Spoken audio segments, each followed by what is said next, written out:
तो करते हैं शुरुआत कड़कनाथ से।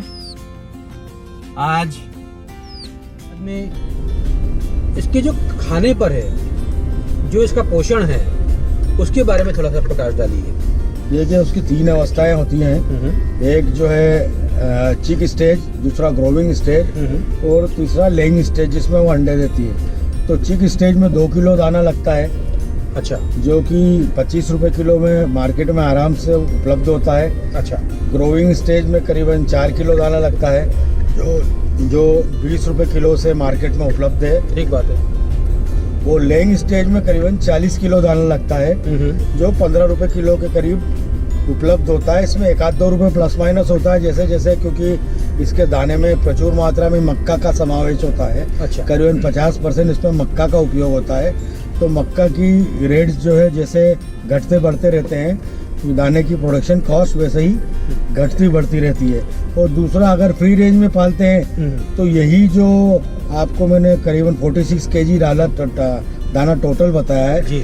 ये जो है 15 से 20 किलो दाना ही लगता है, और बाकी वो जंगल से अपना मीट आउट कर लेती है। तो ये जो दाना बनाती है, ये कोई प्राइवेट कंपनियां होती है या कोई सरकार? गवर्नमेंट एजेंसीज भी ये जो है दाना बनाती हैं। अच्छा। और जितनी मल्टीनेशनल कंपनीज हैं, जैसे गोदरेज हो गया, लिप्टन हो गया, प्रेस्टीज हो गया जी, कुछ बहुत सारी कंपनीज जो है 10%, कुछ जो है इंपोर्ट भी हो रहा है दाना। अच्छा। तो बहुत सारी मल्टीनेशनल कंपनीज जो है इनका दाना बनाती हैं। और इंडिया में एक बहुत बड़ा सेक्टर है। अच्छा। ये कड़कनाथ इतना अभी जो है एक्सप्लोर नहीं हुआ इसका, और इतना वो नहीं। बाकी जो हमारा कमर्शियल फार्मिंग है, जो वाइट लेग हॉर्न की फार्मिंग बोलते हैं, जिसको जो सफ़ेद बर्ड जो है अंडे वाले और ब्रॉयलर वाला है, वो इंडिया एक बहुत बड़ा सेंटर है। और मेरे अंदाज से करोड़ों लोगों को इससे रोजगार मिल रहा है।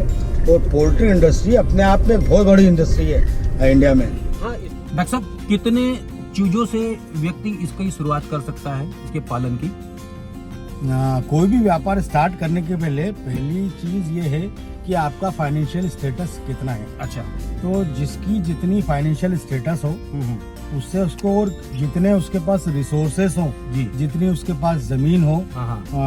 नॉर्मली एक जो है ये जो फार्मिंग होती है, ये जो है कड़कनाथ की फार्मिंग 2 टाइप की होती है जी। एक तो जो है फ्री रेंज में, जैसा जो आदिवासी या जो गांव में अपन लोग पालते हैं, तो गांव में वो लोग घर में जो है टोकरे में 8-10 मुर्गियां बंद करके रख देते हैं। सुबह उनको छोड़ देते हैं, दिन भर वो जो है जंगल में घूम कर खाती दाना, और शाम को वापस आती, जब वापस बंद कर लेते हैं। और दूसरा होता है कमर्शियल फार्मिंग।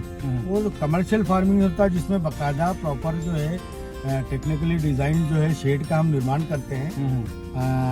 उसकी जो चौड़ाई करीबन 25 से 30 फीट के करीबन चौड़ा, और लंबा आपको जितनी आपकी फाइनेंशियल कैपेसिटी उसके हिसाब से उसको बनाते हैं। ठीक बात। और उसमें कंट्रोल, उसमें यानी मुर्गी को जहाँ रखते हैं वहीं उसको खिलाते हैं। अच्छा। इन्वायरमेंटल में उसमें कंट्रोल में, और वो उसकी खेती की जाती है।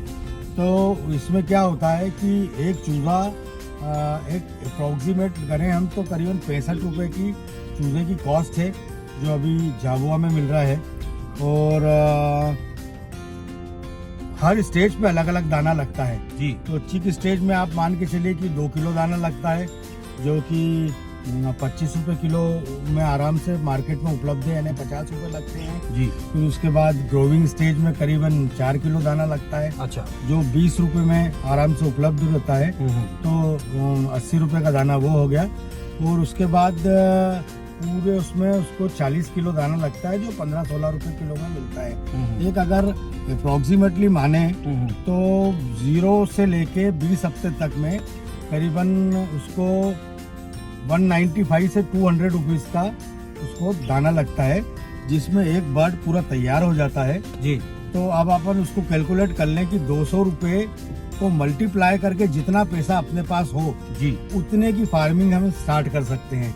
अब दूसरा, अगर आपके पास फाइनेंशियली स्टेटस अच्छा हो और आपको क्या है, ये कड़कनाथ है और जो बकरी है, ये 2 चीज को ग्रामीणों का ATM बोला जाता है। ठीक बात है कि घर में आपने उसको पैदा कर लिया, बड़ा कर लिया, जिस दिन पैसे की जरूरत है हाट में गए तो हार्ड कैश मिल जाता तुरंत कैश मिल है, जाता तुरंत कैश मिल जाता है। ठीक बात है। तो ये गरीबों का रोजगार का सबसे बढ़िया जो है साधन है, जो वो साइड में रख के कि दिन भर मजदूरी करने के बाद भी इस जो है व्यवसाय से वो जुड़ सकते हैं।